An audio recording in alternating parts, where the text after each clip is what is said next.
आशा करता हूं आप सब बहुत अच्छे होंगे। मेरा नाम है सिद्धांत अग्निहोत्री, स्टडी ग्लोस पे आपका बहुत बहुत स्वागत है।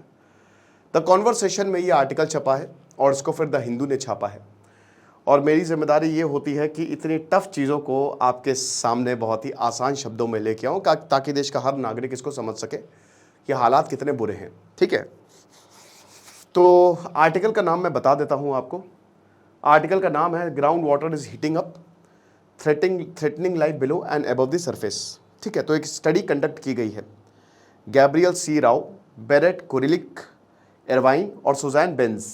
राइट, तो यहाँ पे काफ़ी कुछ बताया गया है और सेम चीज़ आप भारत के लिए कट कॉपी पेस्ट कर दीजिए।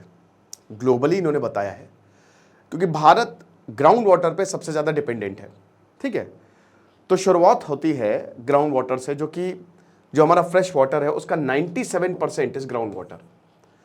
पानी कहाँ से आता है? देखिए, सब 97% वैसे भी पूरी दुनिया में इम्प्योर वाटर है, 2 से 3% प्योर वाटर है। उसमें भी जो 1.5% वाटर है वो ग्लेशियर्स में है, जो फ्रेश वाटर है, ड्रिंकिंग वाटर है। यानी कि सागर है, सागर में बूंद जितना हम पानी पी सकते हैं, बाकी पानी आप नहीं पी सकते।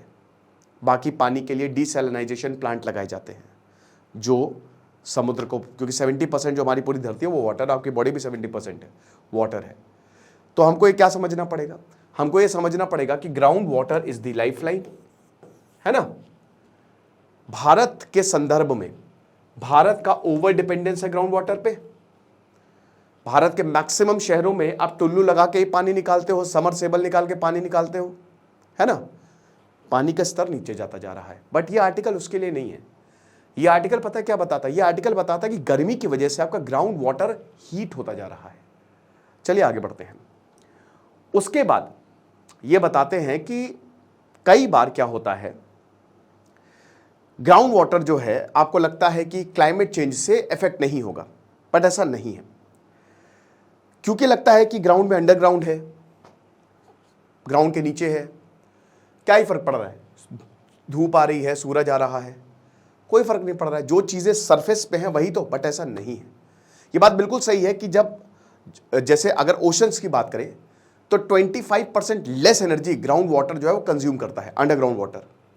यानी कि जहां ओशन 25% एनर्जी कंज्यूम करेगा उससे कम, 25% ये तो समझ गए ना, मतलब कम एनर्जी। एक तरीके से आप जैसे जैसे नीचे जाओगे ना, ठंडा है होता है वो, क्योंकि लेयर लेयर लेयर लेयर होती है ना, तो हीट है वो एब्जॉर्ब होती जाती है। लेकिन यही हीट निकलती है मेरे दोस्त। हीट पंप लगा लो, इसको यूज करो। कर रहे हैं यूरोप में लोग, आपका घर गर्म हो सकता है, होता है। राइट, तो यहां पे हमको समझना पड़ेगा कि जो सरफेस, सब सरफेस है दैट इज वार्मिंग, सब सरफेस गर्म होता जा रहा है।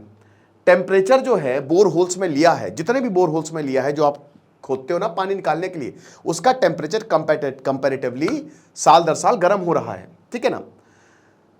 अब 2.7 डिग्री सेल्सियस ग्राउंड वाटर जो है, मतलब जो टेम्परेचर राइज है 2.7 डिग्री सेल्सियस अगर बढ़ता है तो ग्राउंड वाटर 2.1 डिग्री सेल्सियस तक गर्म हो जाएगा 2100 तक, 2100 तक, अगर 2000 से कंपेयर करें तो। ठीक है, क्यों मैटर करता है? सबसे पहले अच्छी खबर क्या है? मैंने क्या बताया कि जो ग्राउंड वाटर है वो आपका कम गर्म होता है बजाय कि ओशन से। ओशन जल्दी गर्म होगा, जो सरफेस पे वाटर है वो जल्दी गर्म होगा। ठीक है ना, क्योंकि लेयर दर लेयर है। और उसके बाद हीट आप इसको एक्सट्रैक्ट भी कर सकते हो और आप इसको एनर्जी की तरह भी यूज कर सकते हो। जो नीचे हीट है ना, लेयर दर लेयर, आप हीट पंप से उसको एक्सट्रैक्ट करके टरबाइन घुमा के बिजली बना सकते हो या और चीजों पे के लिए यूज कर सकते हो। रिन्यूएबल एनर्जी आपको मिल जाएगी। लेकिन बैड न्यूज क्या है भाई? देखो, वार्मर ग्राउंड वाटर हार्मफुल होता है। किसके लिए? बहुत सारे प्लांट्स, बहुत सारी मछलियां, बहुत सारे मतलब जानवर, ऑर्गेनिज्म, एक्वेटिक एनिमल्स, वो ग्राउंड वाटर पे डिपेंड रहते हैं अपने सर्वाइवल के लिए। तो अगर टेम्परेचर में चेंज आएगा तो इसका मतलब क्या है? ये सब गए, और ये एक सिम्बायोटिक रिलेशनशिप होती है, एक दूसरे पे डिपेंड रहते हैं, तो डिसरप्शन होगा। Highest ground water temperature increase कहां पे देखा गया? रशिया में, जहां पे सरफेस टेम्परेचर 1.5 डिग्री सेल्सियस तक बढ़ गया है। ऑस्ट्रेलिया में हमको वेरिएशंस देखे गए ग्राउंड वाटर में, ठीक है ना, जो धीमे धीमे बढ़ता जा रहा है।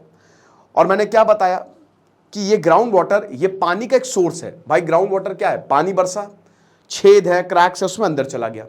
साथ ही साथ अगर अगल बगल एक हर जगह एक नदी होती ही है, लेक होती ही है ज़्यादातर शहरों में, तो वहाँ से भी ग्राउंड वाटर जो है वो आता है और ग्राउंड वाटर भी उनमें जाके कनेक्ट होता है। ये तो बट ऑब्वियस है।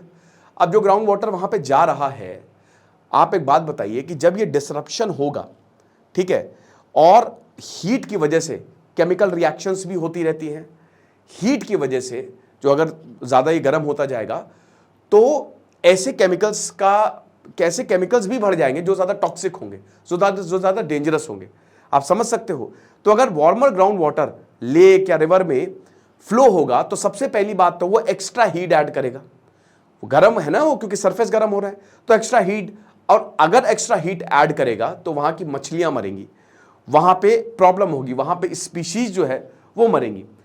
ज्यादा गर्म का मतलब है कि ऑक्सीजन ना मिलना, और ऑक्सीजन अगर पानी में नहीं हो, क्योंकि देखिए जो भी जी रहा है वो ऑक्सीजन की वजह से ही जी रहा है, तो अगर ऑक्सीजन नहीं हो तो प्रॉब्लम है। जैसे हमको ऑस्ट्रेलिया में मास फिश डेथ्स देखने को मिली थी, मतलब आप ये समझिए कि सैकड़ों मछलियां, हजारों मछलियां जो हैं वो मरी पड़ी थी। ये चीज है। कोल्ड वाटर स्पीशीज की बात करें जैसे एटलांटिक सैल्मन, वो वाटर टेम्परेचर विंडो पे डिपेंड रहती हैं, और अगर यहां पे गर्म हुआ तो ये भी मरेंगे। ग्राउंड वाटर बहुत ज्यादा वाइटल है क्योंकि आपको पता है कि लोग इस पे डिपेंड रहते हैं। अब मैंने क्या बताया कि अगर टेम्परेचर इन्फ्लुएंस होगा, केमिकल रिएक्शंस जो हैं, केमिकल रिएक्शंस से लेकर माइक्रोबियल एक्टिविटी तक वो इंक्रीज होंगी। वार्मर वाटर जो है वो ज्यादा हार्मफुल रिएक्शंस ट्रिगर कर सकता है। हीट की प्रेजेंस में ही रिएक्शंस होती है ना, हीट अगर आप थोड़ी सी एनर्जी दे दो तो रिएक्शन बदल जाती है। तो अब जैसे बहुत सारे मेटल जो हैं they will leach out into the water, उनकी लीचिंग होने लगेगी, ठीक है। अब जहां पे क्लीन ड्रिंकिंग वाटर आता है, लीचिंग की वजह से वहां पे प्रॉब्लम होने लगेगी, वो टॉक्सिसिटी आने लगेगी। साथ ही साथ इंडस्ट्रीज जैसे फार्मिंग, मैन्युफैक्चरिंग, एनर्जी प्रोडक्शन, ये ग्राउंड वाटर पे डिपेंड करती हैं। ग्राउंड वाटर है भारत में भी अगर आप देखो तो पंजाब में सबसे ज़्यादा यूज़ होता है किसानों के लिए, क्योंकि वहाँ पे खेत है। सो ग्राउंड वाटर जिस पे वो डिपेंड करते हैं वो भी ज़्यादा गर्म होते जा रहे हैं, ज़्यादा कंटामिनेटेड होते जा रहे हैं, तो एक्टिविटीज़ उनकी डिसरप्ट होनी ही होनी है। अब अभी तो ग्राउंड वाटर वार्मिंग पे ये ऑथर बताते हैं कि हमको ज़्यादा चीज़ों की ज़रूरत है, ज़्यादा देखने की ज़रूरत है, लेकिन एक चीज़ बिल्कुल सही है कि धीमे धीमे ग्राउंड वाटर गर्म होता जा रहा है और ये बहुत बड़ा खतरा है। अब भारत के लिए इसलिए बड़ा खतरा है क्योंकि भारत इसी ग्राउंड वाटर पे डिपेंड है। तो देखेंगे आगे क्या होता है, लेकिन हमको कुछ भी करके क्लाइमेट चेंज को रोकना ही होगा और कोई तरीका नहीं है। खुश रहिए, पढ़ते रहिए। दिस इज सिद्धांत अग्निहोत्री साइनिंग ऑफ।